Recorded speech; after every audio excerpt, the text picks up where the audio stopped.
The Innova has never really had a straight-up rival. If you look back, what competes with an Innova? An XL6, Ertiga, Carens? Not really. The Carnival?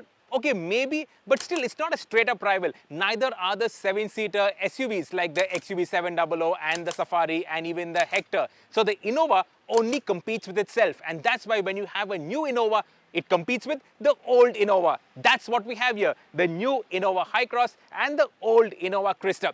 Well, it's not exactly old because the Crysta continues to be sold. Obviously with a little bit more chrome around the nose, only the 2.4 diesel engine and only the manual gearbox. And what we have here is also interesting because this is the non-hybrid Innova HyCross. Our first look at the non-hybrid. How do the two compare? What are the upgrades of the HyCross over the Crysta? And should you buy the HyCross over the Crysta? That's what we'll find out in this video. But before we go ahead, don't forget to hit that like button, share this video with like-minded enthusiasts, and of course, if you enjoyed this video, stay subscribed to the Evo India channel and hit that bell icon to stay notified for all our video drops.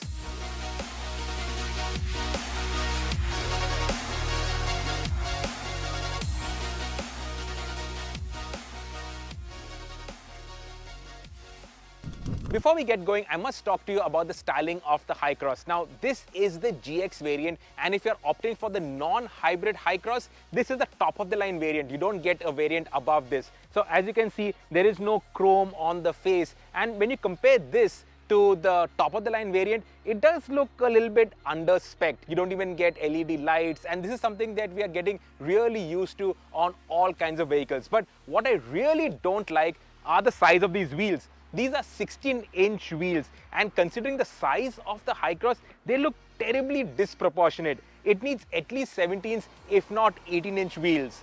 Now, in terms of the profile, the wheelbase is massive, and you can really see it in the profile. What is also massive are these rear doors. They are huge, and that helps in ease of ingress, egress into the third row. There is also significantly more space, and we will talk about that. At the rear, you still don't get a powered tailgate, but because everything is so light, it's very easy to use. And that brings me to the fact that it doesn't feel like an Innova. That Innova, it felt rock solid with the door shut, with the strength of the bodywork. This feels very different, very un-Innova-like. But in terms of the styling, having moved more towards an SUV, it moves away from that MPV, MUV boxiness. And I think the styling, it really does work.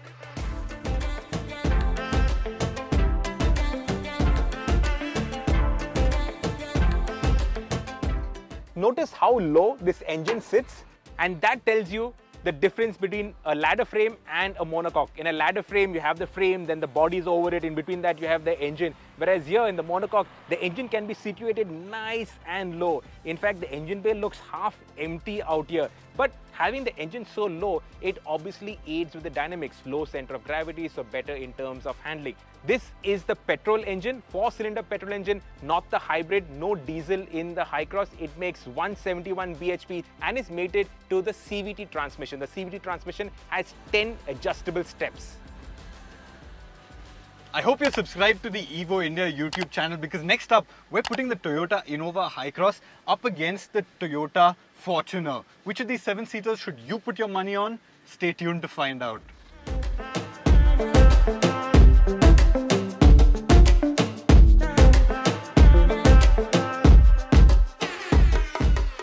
Immediate first impression when you sit in the HyCross is that you now just walk into it. You don't have to clamber into the HyCross. Ingress, egress is excellent.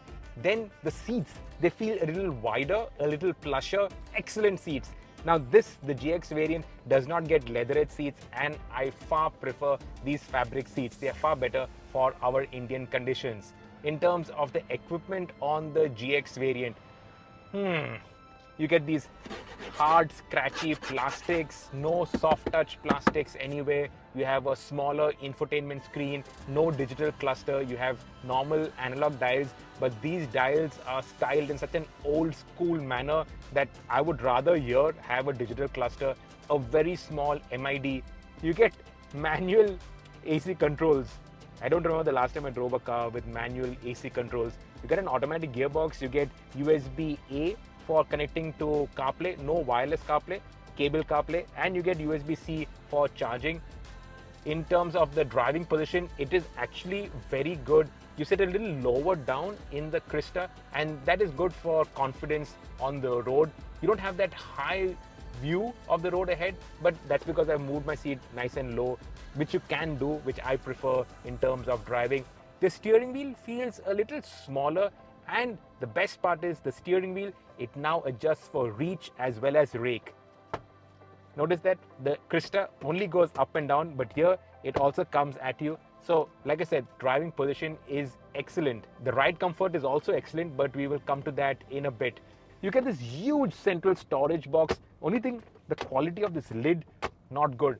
The quality of this cup holder in front of the aircon vent, not good. The quality, they really have cheapened this out. The GX variant also does not get a sunroof. You only get the sunroof with the hybrid variants. And speaking about the powertrain, we have to talk about performance. This petrol engine, 4-cylinder, 2-liter, non-hybrid, so no hybrid assist. It makes 173 bhp and 209 Newton meters of torque. The torque is the big difference between the petrol Innova HyCross and the diesel Innova Crysta. The Crysta, even with the 2.4, it has 343 Newton meters of torque. Here, 209 Newton meters of torque. Big difference in terms of the effortlessness. You load up the Crysta and will still continue to chug along.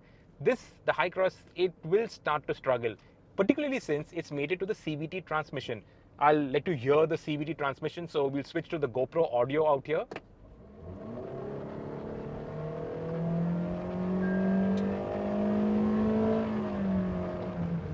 So it sounds pretty strained and hectic when you give it the beans.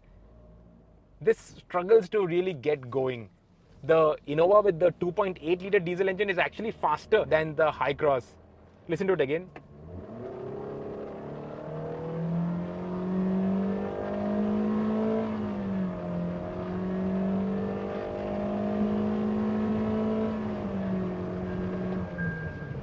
So honestly, it's not like the HyCross is slow. It's just that with the CVT transmission and that rubber band effect and all the noise that you have, it just sounds a bit more labored. And that's why when people drive this for the first time, they say that isme taakat nahi hai, which means it doesn't have the strength, it doesn't have the grunt of that diesel engine. It doesn't have the character of the Innova that we are so used to. The CVT transmission, you can also stick it into manual mode, and it has 10 steps. 10 steps. So you can go up the box like this, and you can go down the box like this. No paddle shifters for the steering wheel, but if you're going down a hilly road, you want some engine braking, you can use the manual mode on the CVT. And it is the hybrid that has that astonishing fuel efficiency figure. The non-hybrid ARI claimed figure is around 16.8, so it's not the most efficient. And in fact, hustling it around, we're getting around 8 kmpl, so it's not very efficient. The Crysta will have far lower running costs, but to drive the HyCross is just unbelievably easy. Over these speed breakers, it goes so easily, making 3-pointed turns. The steering is just so light. The turning circle now has become tighter. It is so maneuverable. It is astonishing how easy this big machine is to drive. And this is huge, make no mistake about it. It handles decently, it's safe, secure and composed. On the highways, you can maintain a triple-digit speed and it will stay planted and stable. There's no pitch, there's no wallow. It is nice and stable, very comfortable. The ride comfort is superb. Like all this little undulating road, it just soaks it all in like incredibly well. And then there's a space inside. This is the 8-seater version. You also get the 7-seater with the captain seats in the middle.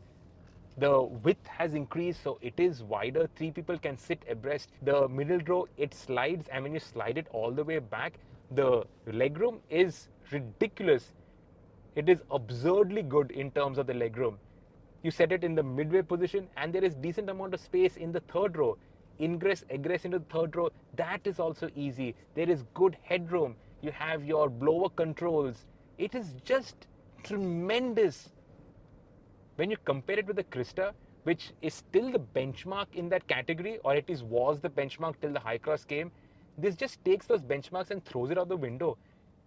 The utilization of space inside the HyCross is phenomenal.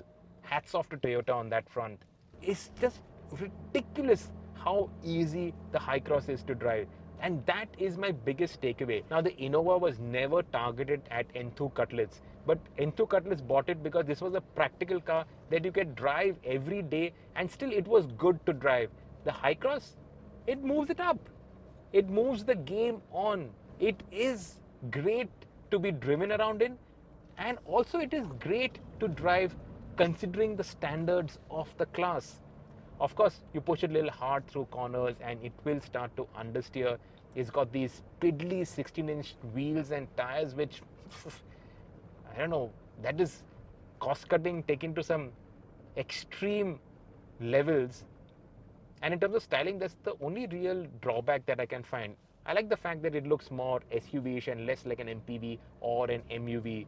And even in this variant, this GX variant, I have been critical about it, all these scratchy, hard plastics. But even then, this is great. And eventually, when the HyCross starts moving into the taxi market, which will take time because the Crysta is still there, so everybody's going to still stick with their Crystas. But eventually, when everything moves to the taxi market, I'll be really happy to be chauffeured around in this. This will be great for those Pune-Mumbai airport runs. Have I told you about the refinement? The silence is brilliant. It's a world away from the Crysta. The Crysta, you can always hear the diesel engine rumbling. Even at idle, even at cruising speeds, you can always hear the diesel engine. Here, it's only when you're giving it a little gas do you hear the engine. Otherwise, when you're cruising, it is dead silent. The refinement is 10 times better than the Crysta. And we haven't really criticized the Crysta for refinement, but 10 times better, the HyCross. But to drive, it feels nothing like the Crysta. Absolutely nothing at all. The strength of the monocoque chassis means that you get better body control, better handling. You can push it into corners a little bit more. A lot of enthusiasts will say, oh, I prefer the rear wheel drive. But for a car like this, front wheel drive works very well. It handles well, grips well. The only real downside is that when you gas it, this noise.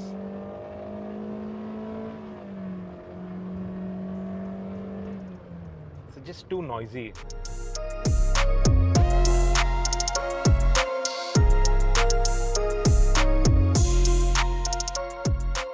I don't think there's anybody who does not know what an Innova feels like. Everybody's been in an Innova, whether it's in the driver's seat or more likely in the passenger or the captain's seats at the rear. So this is a thoroughly familiar car and I don't really need to tell you much about it. But just for the sake of this test, let's quickly recap through the Innova. The Innova you see here is no longer in production. You no longer get an automatic gearbox with the Crysta. You get only the 2.4 liter diesel engine, not the 2.8. Power is now 150 bhp and 343 Newton meters of torque. So that's down over the 2.8. The 2.8 made 171 bhp and 370 Newton meters of torque. So the power and torque are down, but it's still not sluggish. And when you compare it with the HyCross, the torque of the diesel engine is still significantly more than the petrol engine. So in terms of the effortlessness, the Crysta, the powertrain, is still a bit more effortless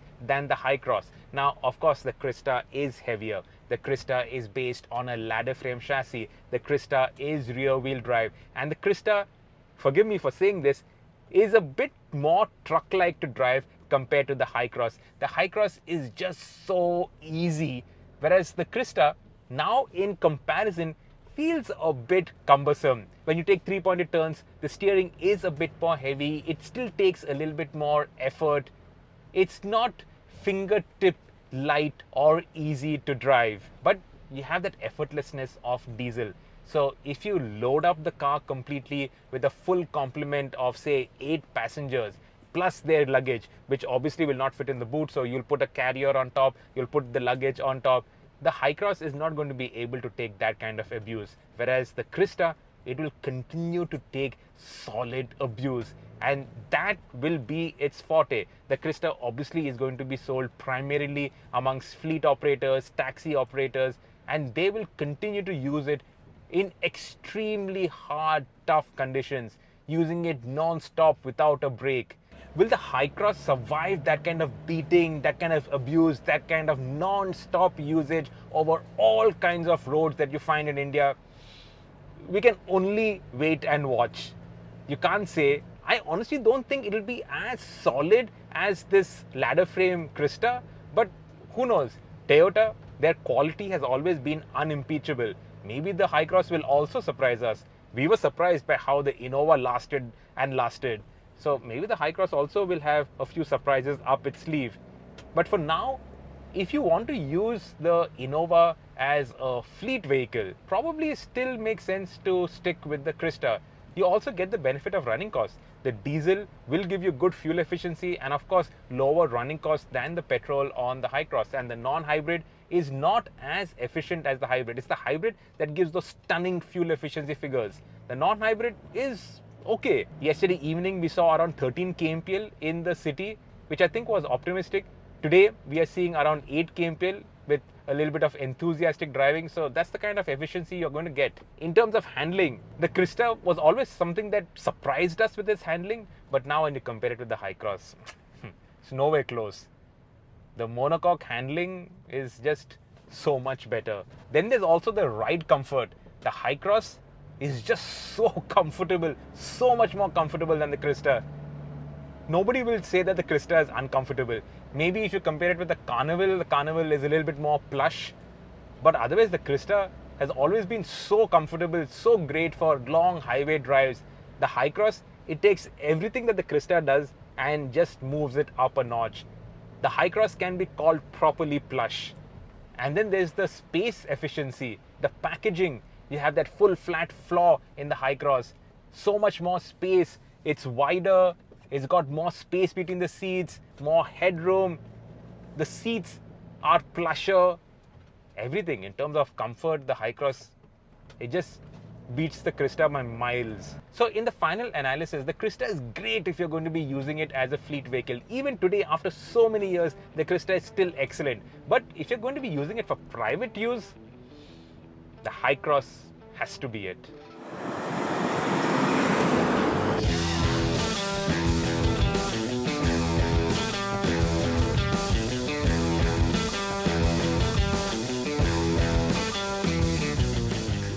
Long ago, when Toyota first brought in the Innova, it came in at the expense of the Qualis. Remember back then, the Qualis was still selling in solid numbers. It was the best seller in its segment by a fair margin. Yet Toyota, they axed the Qualis, brought in the Innova. They said they wanted nothing to do with the past, with the old car, and brought in something completely new. We had never seen anything like that. Maruti, they used to sell everything for years and years and years. The 800 sold for 25 years. While the 800 was selling, we had the Zen, we had the Alto, and all of them were replacements for each other, yet all continued. We threw nothing away.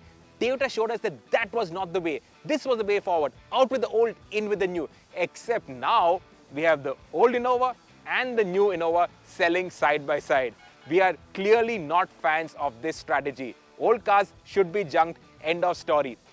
But that said, the Crysta and the HyCross are two completely different vehicles. In fact, the HyCross has zero Innova feels. It doesn't feel like an Innova, doesn't drive like an Innova, doesn't handle like an Innova, nothing. Zero Innova feels. In fact, the HyCross could have been called just the HyCross without the Innova suffix and would still do really well because as a product, it is fantastic. That said, the Crysta, it will still appeal to that audience that wants something indestructible, that can be abused non-stop and continue without a single squeak or rattle. Can the HyCross do that?